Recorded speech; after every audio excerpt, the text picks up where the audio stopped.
Every morning at exactly 6:12, the coffee maker clicked on.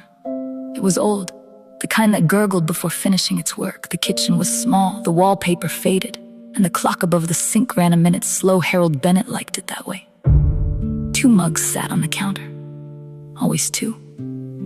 One was navy blue, chipped along the rim. The other was white with tiny painted daisies. Harold filled both 2 scoops of grounds, 2 spoons of sugar cream, and only one, the white mug. He slid it into its usual place across the table. "Morning, Margaret," he said softly, lowering himself into his chair. Sunlight stretched across the empty seat. For 43 years, Margaret had sat there, laughing at headlines, reminding him to water the fern, humming half-finished tunes. The house had been too quiet since she left. He sipped slowly, steam curled from her untouched cup. "I checked your roses yesterday," he murmured. "They're holding on stubborn like you." After 20 minutes, he rinsed both mugs. Always both. One Tuesday, just as he set the daisy mug in the sink, there was a knock at the door. A young woman stood on the porch holding a small box. "Hi, I just moved in next door. I think this was delivered to your address." He took it. The smell of coffee drifted out. "That smells amazing," she said. "My kitchen's still packed." He glanced at the table, the empty chair. "Would you like a cup?" he asked. "I'd love that." Emily sat carefully, as if she didn't want to disturb anything. Harold poured another cup. He hesitated, noticing the empty space across from him. "Do you usually sit there?" she asked gently. He shook his head. "No, that seat's been taken a long time." They drank in quiet.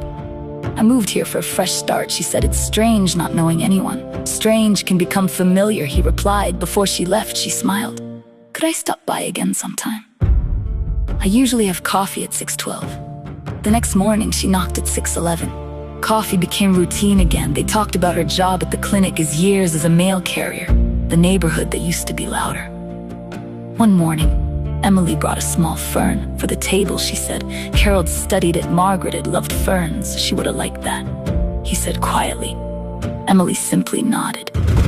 Weeks later, Emily arrived holding a mug, white, tiny painted daisies. "I saw this at a thrift store," she said. "It reminded me of something." Harold's hands trembled as he took it. It wasn't the same, but it was close, very close. He set it across from him. "Morning, Margaret," he whispered. Emily pretended not to hear. Spring arrived, the roses bloomed again. Harold laughed more, the house filled with gentle sounds. One morning, Emily didn't knock. 6:12 passed, then 6:20. He sat with 2 mugs growing cold. At 7, a hurried knock. "I overslept," she said, breathless. He chuckled. "I thought you'd abandon me." "Not a chance." They sat down. He lifted his mug. "Margaret used to say life keeps sending people when you need them most." "She sounds wise," Emily said. She was. The next morning, Harold poured 3 mugs, one for himself, one for Emily, and one white with daisies, resting in the sunlight.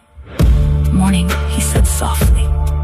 The coffee steamed, the clock ticked, and for the first time in a long while, the house didn't feel quiet at all.